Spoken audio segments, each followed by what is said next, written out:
주님께서 여러분과 함께 요한이 전한 거룩한 복음입니다.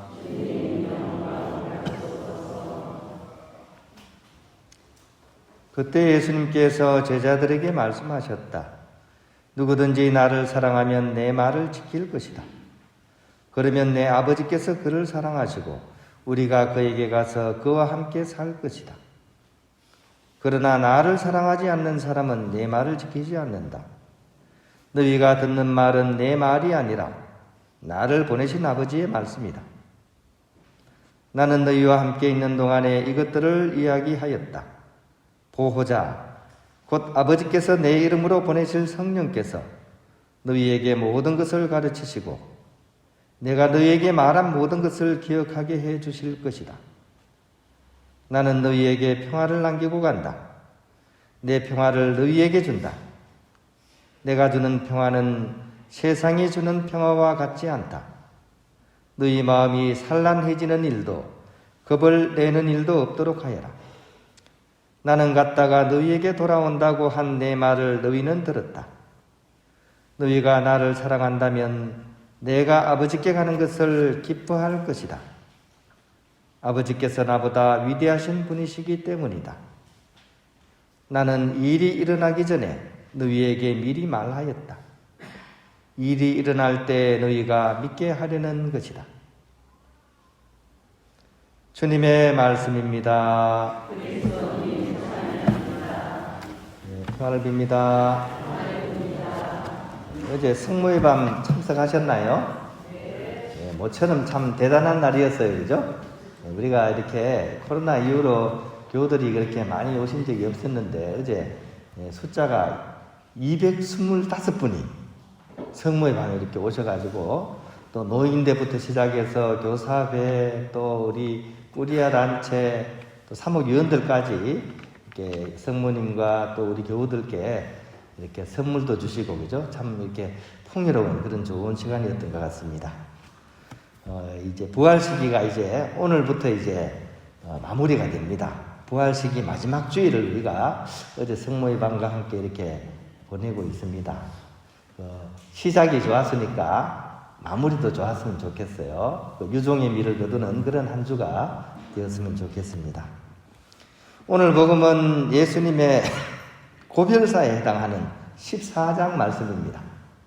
당신이 이제 이 세상을 떠나시면서 제자들에게 마지막 당부를 하시는 그런 내용이 들어가 있는데 특히 오늘 복음에서는 파라클레토스, 즉 성령을 보내주신다는 사실을 약속합니다. 파라클레토스. 이 어원이 사실은 이스라엘 법정에서 피고인에게 뭔가 선고를 내릴 때 이스라엘 법정은 항상 피고인 옆에 누군가를 세워놓는 그런 관습이 있었습니다. 특히 그 사람이 아주 권위가 있고 능력이 있는 사람이면 그 사람이 말 한마디를 하지 않아도 그 사람의 어떤 품이라 그럴까요? 이런 것들이 영향을 미쳐서 피고인에게 유리한 판결을 내리도록 하는 그런 역할을 하게 했던 거죠. 그 사람을 파라클리토라고 불렀습니다. 협조자 이런 뜻입니다. 그러니까 성령은 바로 그런 의미로서 저희들에게 이렇게 내려오시는 분이십니다. 즉 예수님께서는 당신은 떠나시지만 이 성령을 통해서 이제 성령께서 우리를 도와주시고 또 당신이 말씀하신 그 모든 것들을 다시 이렇게 알려주시고 기억하게 해주실 것이라고 공언을 하시는 거죠. 이제는 교회 안에 성령께서 작용을 하셔서 이끌어 가신다는 겁니다. 어떻게 해요? 오늘 일독서 내용을 보면 바로 그 장면을 우리가 만날 수가 있습니다. 오늘 일독서의 내용은 예루살렘 사도회의의 어떤 과정을 이렇게 짚어가고 있습니다. 첫 번째 사건이 하나 생깁니다. 맨 앞부분에 나오거든요. 오늘 들었던 일독서에 유다에서 어떤 사람들이 내려와서 모세의 관습에 따라 할례를 받지 않으면 여러분들은 구원을 받을 수 없다고 형제들을 가르쳤다. 이것이 오늘 일독서의 본문입니다.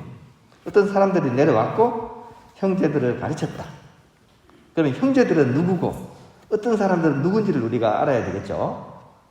형제들은 시리아 안티오키아에 살던 이방계 그리스도인들이었습니다. 그리고 어떤 사람들이 왔다고 했는데 그 사람들은 유다에서 온 사람들입니다.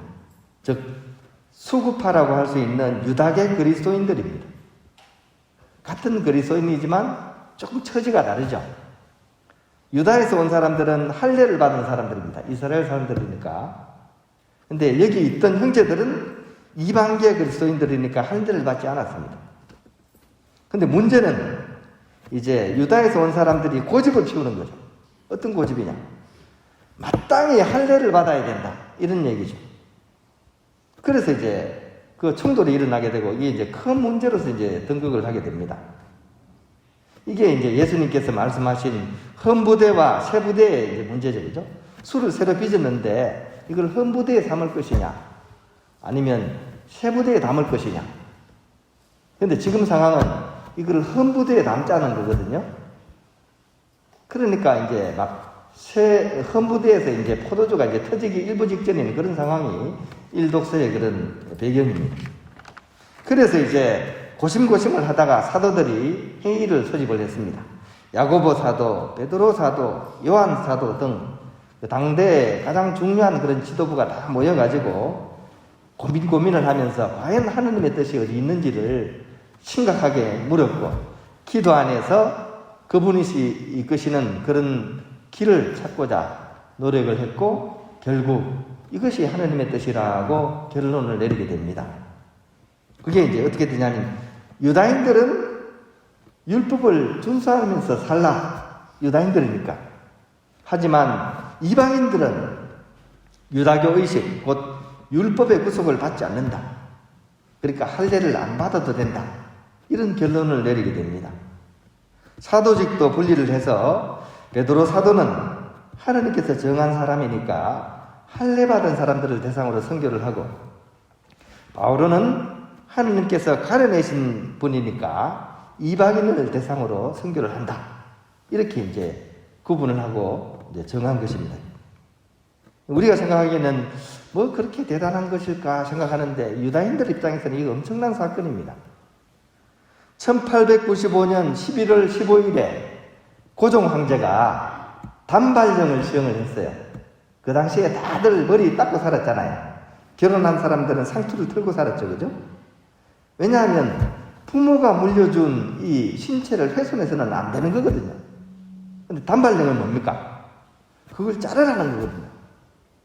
그래가지고 막 난리가 났었잖아요. 말세다. 전국이 들썩들썩거렸고, 그죠? 많은 사람들이 분노했고, 선비들은 막 상소를 올리고 난리가 났습니다. 엄청난 충격이었죠. 그 당시의 사람들한테는. 똑같은 겁니다.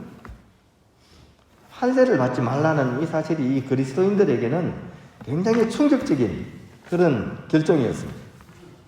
실제로 이후의 역사를 보면 이 충격이 어느 정도였는지를 우리가 가늠해 볼 수가 있습니다. 이 사도회의 이후의 그 후유증이라고 할 수 있는데 이것 때문에 예루살렘 원공동체의 최고 지도자였던 주님의 형제 야고보가 62년경에 유다교 최고 법정에서 돌에 맞아서 순교하시는 그런 결과가 이어지게 됩니다.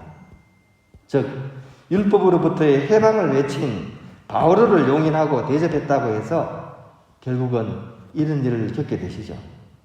그리고 그가 처형되고 나서 예루살렘 거점이 완전히 파괴되어 버립니다. 유다계 공동체는 이제 역사의 뒤안길로 사라지는 그런 운명을 맞이하게 됩니다. 그러나 이방인 공동체가 교회의 주축으로 새로 서게 되죠. 그래서 이제는 교회의 주축이 이방인 공동체가 되게 되는 겁니다. 그래서 처음에는 안식일과 주일을 함께 지키다가 이제는 주일만 지키는 교회로 바뀌어가게 되고 또 할례와 세례를 두 가지를 다 이렇게 인정하다가 나중에는 세례만 인정하는 교회로서 탈바꿈되게 됩니다. 겉으로 보기에는 참으로 비극처럼 보여지죠. 하지만 긴 안목으로 보면 이것이야말로 신의 한 수가 되었던 것이죠. 그리스도교 사상이 유대교와 유다인들의 울타리를 넘어서서 세계로 뻗어나가는 결정적인 시작이 되게 된 겁니다. 이전의 관습에 머물렀으면 그냥 지방에서 조금 이렇게 퍼져나가다 사멸했을 거예요.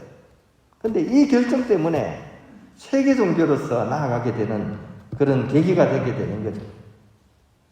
모든 그리스도인들의 그런 역사에는 그 중요한 시기에 항상 이런 성령의 바람과 이끄심이 있고, 그것을 알아들은 하느님 백성의 선택이 교회를 새로운 활기로서 차도록 이렇게 만들었던 그런 역사라고 할 수 있습니다. 최근 우리 시대에 부은 그런 성령의 바람이 있다면 어떤 것일까요? 제2차 바티칸 공회가 사실은 그런 성령의 바람이라고 보셔도 무방합니다. 이전과 완전히 달라졌죠. 바티칸 공회를 통해서, 그죠? 뭐 형식적으로 봐도, 그죠? 옛날에는 미사를 드릴 때 신부님들이 어디를 보고 미사를 했습니까? 벽 보고, 그죠? 이 벽을 보면서 미사를 드렸습니다. 뒤를 돌아서서. 여러분들은요, 그걸 그냥 보면서 미사 참여를 하신 겁니다. 근데 말은 무슨 말로 합니까? 라틴어로 하죠. 그러니까 못 알아들으니까 답답하시니까 할머니들이 뭐 했습니까? 그때 미사 때 묵주기도 바쳤고, 신부님은 미사하고 교우들은 묵주기도 하고, 이게 옛날 이 미사 드리는 모습이었습니다. 근데 2차 바티칸 공회를 통해서 어떻게 됐습니까? 이게 제대가 하느님 백성 앞으로 돌아선 겁니다. 이제 마주 보면서 말도 어떻습니까? 라틴어를 사용하지 않고 모국어를 사용합니다. 옛날에는 복사하려고 해도 머리가 아팠습니다. 왜냐하면 라틴어 외워야 되거든요. 복사가 하려고 해도. 근데 이제는 모국어를 통해서 누구든지 알아듣는 그런 시대로 바뀌게 된 거죠. 가장 결정적인 것은 신학의 변화입니다. 이전에는 교회 밖에는 구원이 없다고 생각을 했습니다. 교회 안에만 구원이 있다고 생각했습니다. 그래서 영동성당이나 답동성당 가면 어떻습니까? 제대 앞에 뭐가 있습니까? 이렇게 울타리가 쳐져 있죠. 그죠? 울타리가 쳐져 있죠. 여기는 교회고 여기는 세상이란 얘기입니다. 세상과 교회가 분리되어 있었던 거죠. 그리고 구원은 오로지 교회 안에만 있다고 생각을 했습니다. 그런데 이 공회를 통해서 이 울타리가 없어집니다.